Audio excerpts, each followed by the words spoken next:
Hey this Manish and welcome back to the brand episode. Guys, आज के इस video में हम बात करेंगे रोजगार और शिक्षा के टॉपिक्स पर, ठीक है।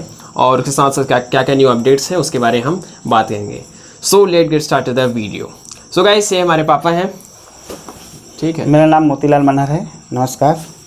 तो हमारा जो चैनल है मनीष मनहर ब्लॉग्स, वो हमारा था पहले पशुपालन विद ML मनहर। तो हमने सोचा इसमें कुछ वेरिएशन लाया जाए, लाइक सिर्फ एक सीमित दायरे यानी कि पशुपालन तक ही इसमें सीमित ना रखा जाए। इस पर रोजगार से लेकर और जो डिफरेंट फील्ड के बिजनेस आइडियाज से लेकर इस पर बात की जाए, ठीक है। इसलिए हमने इसका चैनल का नाम रख लिया मनीष मनहर ब्लॉग्स, ठीक है। तो हमारा एक चैनल है मनीष मनहर जिसपे हमारी फैमिली 5000 लोगों की है। तो ये हमारा सेकंड चैनल है। चलिए स्टार्ट करते हैं। सो गाइस, चलिए पहला सवाल पूछते हैं पापा से। तो पापा, आपने कभी फार्मिंग या जो कहे खेती आपने मतलब कितने साल करी है और कब कब करी है? हमने खेती वैसे बचपन से ही अपने माँ बाप के साथ में जाते थे और कम से कम अभी तो बंद कर दिए, लेकिन पहले कम से कम 30 साल से हमने खेती किए हैं। ठीक है। तो यहाँ पर से आप अंदाज़ा लगा सकते हैं कि 30 साल किस चीज़ को क्या होता है। मेरी तो एज भी उतनी नहीं है, ठीक है। उससे आधा से थोड़ा 4 साल जोड़ लो, ठीक है। तो इतना होता है, ठीक है। तो आपने कौन कौन सा जो है लाइक कौन कौन सा का खेती किया है? लाइक हमने किया है धान का फसल किए हैं और अपना अरहर का भी किए हैं और अपना वो तिवरा का किए हैं। अच्छा, अरहर दाल है अभी का? हाँ, अरहर दाल भी है और तिवरा दाल भी बोलते हैं उसको, तुअर का दाल भी बोलते हैं उसको। तो इसमें खेती में एक चीज़ हमने पढ़ा था बुक में साइंस के, कि अगर ज़मीन अगर उपजाऊ नहीं है, ठीक है, यानी कि थोड़ा सा बंजर हो गया, तो उसमें कहा जाता है कि अगर आप ग्राम्स यानी कि चना का अगर खेती करते हैं तो जो सॉइल है वो अपनी फर्टिलिटी वापस प्राप्त कर लेती है। ये सही है? मैं पढ़ा हाँ, सही है। तो इसमें लागत जो उतनी पड़ती है फिर ज़्यादा कम हो जाती है। जैसे कि अगर धान की खेती और चने की खेती की बात करें, चने की खेती में लागत कम पड़ता है। सस्ता पड़ता है? सस्ता पड़ता है, हाँ। अच्छा, और मुनाफा भी ज़्यादा पड़ता है चने के में। अच्छा, तो उसके लिए क्लाइमेट यानी कि जो वातावरण है वो अलग होना चाहिए। फिर धान की खेती वाले में भी हो जाता है?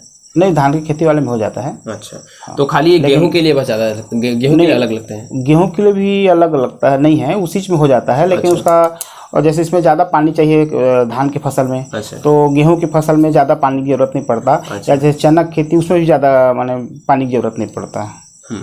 तो जैसे अगर गेहूं की खेती उसमें ज़्यादा पानी पड़ता है तो ख़राब हो जाता है? हाँ, ज़्यादा पानी पड़ेगा तो ख़राब हो जाता है, क्योंकि उसको ना सूखा में ही उसको बुआई किया जाता है।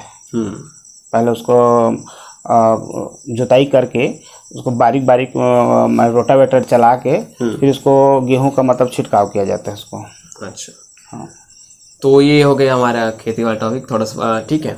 तो इसमें हमारा तो आपको पता चल गया, ठीक है। मैं बेसिकली अब हमारा एक मोटिव हो गया कि शिक्षा और रोजगार के लिए करना। तो अभी मेरा मोटिव ये है कि पहले शिक्षा जो है एजुकेशन, तो हमारा आपको पता होगा मनीष मनहर चैनल है ना।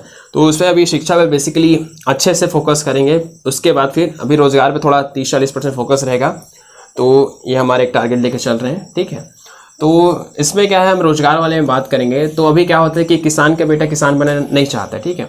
क्योंकि इसमें होता क्या है, मुनाफा वगैरह, क्योंकि हमने बात की थी, आपको याद है पकड़िया वाले ब्लॉग में, तो उनके बेटे ने बताया था ना कि अब मतलब फैमिली मतलब घर वाले चला रहे हैं तो हम चला रहे हैं बोल के। हाँ, तो एक होता है जैसे कि हम लोग किसान जो रहता है, किसान का सपना, उसका लड़का का सपना यह रहता है कि मैं किसान न बनूं, कोई रोजगार करूं, यह लगता है। और किसान भी चाहता है कि मेरा बेटा भी थोड़ा रोजगार मिले उसको, और रोजगार पे माने कोई मोटिवेशन मिले तो उसके मार्गदर्शन में रोजगार करे, ऐसा करके। चाहे पशुपालन हो, बकरी पालन हो, मुर्गी पालन हो। और नौकरी तो आजकल बहुत कम ही मिलता है, लेकिन रोजगार किया जाए तो आदमी यदि शिक्षित हो और रोजगार किया जाए तो जीवन यापन चल जाता है बढ़िया।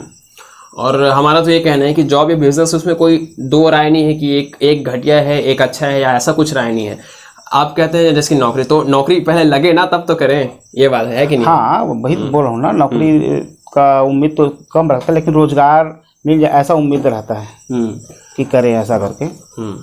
तो हमारा बेसिकली अब हमारा जो एक्सपर्टीज़ है लाइक है ना, और डेयरी में है और सर के फार्मिंग वगैरह में है। तो पर डेयरी यानी कि जो पशुपालन है उस पर आते हैं।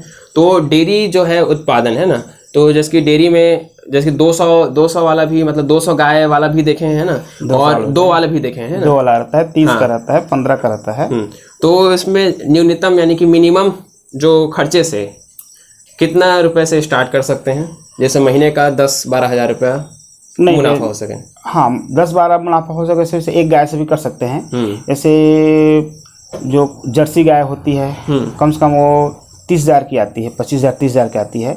उसमें 3 टाइम दूध देती है, और 3 टाइम दूध देने में कम से कम आपको 10-12 हज़ार रुपये फायदा हो जाता है, मुनाफा एक गाय से हो सकता है। अच्छा। हाँ, एक गाय को संभालने में भी ज़्यादा दिक्कत नहीं होगा, घर के एक सदस्य आराम से कर सकते हैं। उसके बाद फिर धीरे से बढ़ा ले, 2 गाय हो जाएगा धीरे से। फिर और उसकी लागत कितनी होती है गाय की? बताया ना, 25 से 30,000 की आती है वो। और वो जर्सी नस्ल लगाती है, और कम से कम 3 टाइम उसको दुहाई होता है, और 3 टाइम में कम से कम आपको 20 लीटर दूध मिलेगा उसमें। 3 टाइम? हाँ, 3 टाइम हो गया, या 2 टाइम भी दुहेंगे तो भी उसका सुबह शाम। हाँ, सुबह शाम 2 टाइम दुहेंगे तो 12-12 लीटर का आता है, 25 लीटर दूध हो जाएगा। और जैसे कि वो उन लोग अगर जैसे कि दूध दुहाई नहीं करते तो फिर क्या नुकसान होता है कि क्या होता है? हाँ, नुकसान होता है, गाय को नुकसान होता है। मान लिया दूध दुहाई नहीं किए तो उसका जो थन रहता है, अडर बोलते हैं उसको, थन में पूरा दूध जाम हो जाता है, फिर उसमें थैनाला बीमारी हो जाता है। इसलिए दूध निकालना जरूरी है। अच्छा, हाँ। सो गाइस, ये थनैला रोग जो है हमारे इस चैनल पे वीडियो आने वाली है, रिकॉर्ड हो गई है 1 महीने पहले ही। तो थनैला रोग वगैरह के बारे में आपको इस चैनल पे बेसिकली आपको बहुत सारे टॉपिक्स पर आपको चर्चा होती हुई दिखेगी, और बेसिकली आपके ओवरऑल फ़ायदे के ही बारे में बात होगी। ठीक है, तो यहाँ पर हमने ओवरऑल देखा कि गाय 25 से 30 हज़ार रुपये मांगेगी, है ना? हाँ, 25 से 30 है। तो बछड़े के साथ देते हैं? हाँ, बछड़ा साथ आता है, और जो तो 15 दिन की ब्यांत वाली मिल जाती है। अच्छा। हाँ, 8 दिन 15, या फिर गर्भिणी वाला भी मिल जाती है। तो 25 ये हो गया, ठीक है। और उसके बाद फिर शेड वगैरह उसका क्या क्या रहता है? नहीं, वो तो रखने का? वो तो प्रॉपर आप घर में रख सकते हैं, ज़्यादा उतना शेड की जरूरत नहीं है। आपने घर में जैसा व्यवस्था है वैसे ही अपना शेड बना सकते हैं, छोटा से। हाँ। या फिर जो शेड है वो ऐसे थोड़ा बांस वांस का, या फिर 1 आध 2 ऐसा लगा के उसका भी बना लेते हैं। 5 हज़ार में हो ही जाएगा कम से कम। उसका भी बना लेते हैं, है ना? हाँ, 5 हज़ार में आई थिंक हो जाएगा, है ना? हाँ। कितना बड़ा लगता है जमीन? मान चलो एक गाय के लिए कितना बड़ा? ठीक है, 8x8 का। 8x8 का कर ले, 10x10 का कर ले, उतना बन जाता है। 4 सीट डाल के करके उसको बना लेते हैं, एक तो कोटना। हाँ, बस। हाँ। तो जर्सी गाय को क्या होता है, चराने ले जाना पड़ता है कि नहीं? नहीं, जर्सी गाय को चराने ले जाना पड़ता है। उसको घर में ही रहते हैं, घर में नहलाना धुलाना, उसको खिलाना पिलाना। साहीवाल वगैरह का? साहीवाल को भी आजकल नहीं भेजते हैं, घर में ही रहते हैं। थोड़ा आंगन रहता है, उसमें टहला देते हैं, बाड़ी में। हाँ, सिर्फ देसी गाय की नस्ल को ही मतलब बाहर में ले जाते हैं चराने के लिए। अब कहाँ लेना ज़्यादा बेटर रहता है, जैसे कि वो खरीदना उस जर्सी को? जैसे यहाँ पर 1-2 जगह मेला भी लगता है ना, नागपुर वगैरह में भी लगता है, महाराष्ट्र से मंगवाते हैं आदमी लोग, है ना। तो मेला लगता है, वहाँ से पशु मेला लगता है, वहाँ से उठा के लेते हैं। और वहाँ लाने का व्यवस्था कैसा रहता है, किस में लाना चाहिए? नहीं, वो तो उसमें आता है ना, जैसे कि एक आदमी के लिए नहीं आता है। वहाँ पर जाओगे आप तो 2-3 आदमी रहते हैं अपना, तो उसमें एक ट्रक में उसमें भर कर लेके आते हैं उसको। अच्छा। या आप अपने नज़दीकी आपको जो भी शहर होगा या फिर जो भी जिला, हाँ, उसमें पशु मेला या फिर जो भी रहता है, या फिर आप जिसकी होते हैं ना किसान, या फिर जो डेयरी संचालक, उनसे आप बात करके भी पूछ सकते हैं, है ना? हाँ, उन लोग डेयरी संचालक रहते हैं, हम लोग भी लेके आते हैं ना, उसके साथ में आ जाता है। क्योंकि आप अमूमन देखेगा आपको अभी तो लगभग भारत में पूरा आप देखेंगे तो हर 50 किलोमीटर में 3-4 तो मिल ही जाएगा। हाँ, या एक तो मिल ही जाएगा आपको, कम से कम 50 किलोमीटर रेडियस में मिल जाता है, आराम से मिल जाएगा। 3-4 तो डेयरी संचालक आजकल हैं सब। जब इसमें आदमी लोग, और डेयरी में अच्छा मुनाफा है, इसलिए बहुत आदमी लोग डेयरी करना पसंद कर रहे हैं, मतलब मार्केटिंग से भी अच्छा है। सो गाइस, इस वीडियो के लिए इतना ही। इसमें हमने बात की थोड़े रोजगार के बारे में, और आप पशु के बारे में कैसा क्या करके कितना मतलब मिनिमम कितने खर्चे से आप अपने जो आमदनी है उसको स्टार्ट कर सकते हैं। वो 10,000 रुपये उसमें प्रॉफिट हमारे चले, लाइक 10 से 12 उसमें होना ही समझ जाए, उससे और ज़्यादा माने प्रॉफिट है। समझिए आप 25,000 लगाते हैं, 25,000 लगा के आप कम से कम 10-12 हज़ार मुनाफा कमा सकते हैं। अच्छा, और उसका 1 लीटर कितना में बेचना चाहिए? अभी 1 लीटर मार्केट में अभी उसका लीटर 40 रुपये चल रहा है ना, 40 लीटर है अभी। तो उसमें कम से कम 50% तो उसमें अपना पशु उसका आहार वहार दवाई पानी के लिए निकाल लो, है ना, फिर 50% से फायदा रहता है कम से कम। अच्छा, हाँ। दिन का एक बार में 10 लीटर रहता है?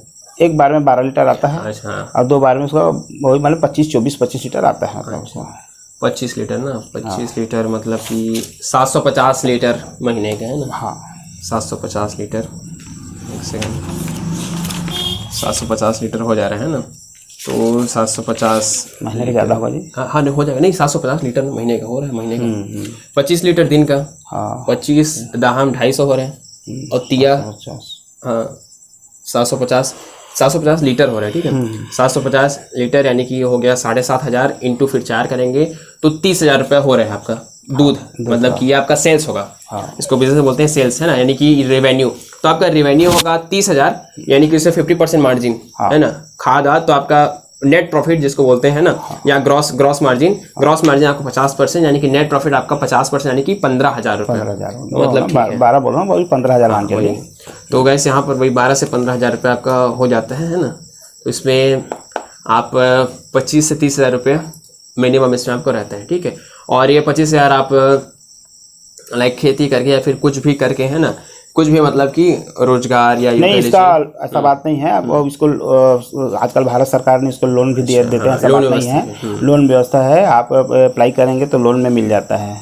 हाँ उसमें वैसे भी तो, हाँ अभी क्या है, 2 गाय का लोन मिलता है, 2 गाय में 1 गाय फ्री है, ऐसा है।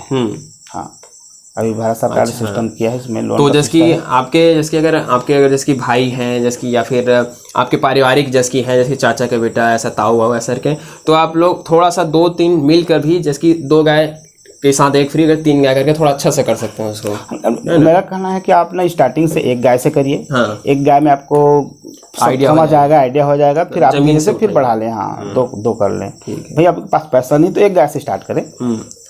और जरूरी नहीं कि मैं बोल रहा हूँ तो 25,000 मिलेगा, वो 18,000 में आता है, 20 भी आता है, 25 भी आता है। बट ये विश्वास पात्र से लीजिएगा, थोड़ा सा जिनसे ले रहे हैं उनके बारे में हाँ वो तो मिल जाता है मार्केट में देख के, है ना, बराबर उसका जो थन है उसको देख के बराबर पूरा, है ना, गाय की उम्र क्या है देख के, कम से कम पहला बयान नहीं मिलेगा, दूसरा बयान को लेना चाहिए ज़्यादा से ज़्यादा। दूसरा बयान नहीं, दूसरा बच्चा में, हाँ दूसरा बच्चा, पहला बयान नहीं मिले दूसरा बयान लेना चाहिए। दूसरा बयान में फिर अच्छा से हो जाता है, उसका शरीर भी अच्छा दिखना, हष्ट पुष्ट हो बढ़िया। हाँ अच्छा, तो गाइस इस वीडियो के लिए बस इतना ही। इस वीडियो में हमने बात की जर्सी गाय के साथ मिनिमम कितना रुपए से आप स्टार्ट कर सकते हैं, लाइक 30,000, 25 से 30,000 रुपये से स्टार्ट करके आप महीने का 10 से 15,000 रुपये नेट प्रॉफिट आप अर्न कर सकते हैं। नेट प्रॉफिट यानी कि शुद्ध मुनाफा आप अर्न कर सकते हैं, यानी कमा सकते हैं।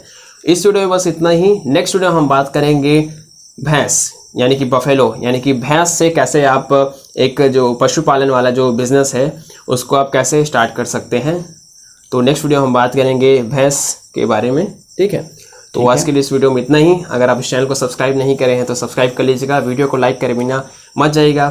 Thank you so much, all the very best.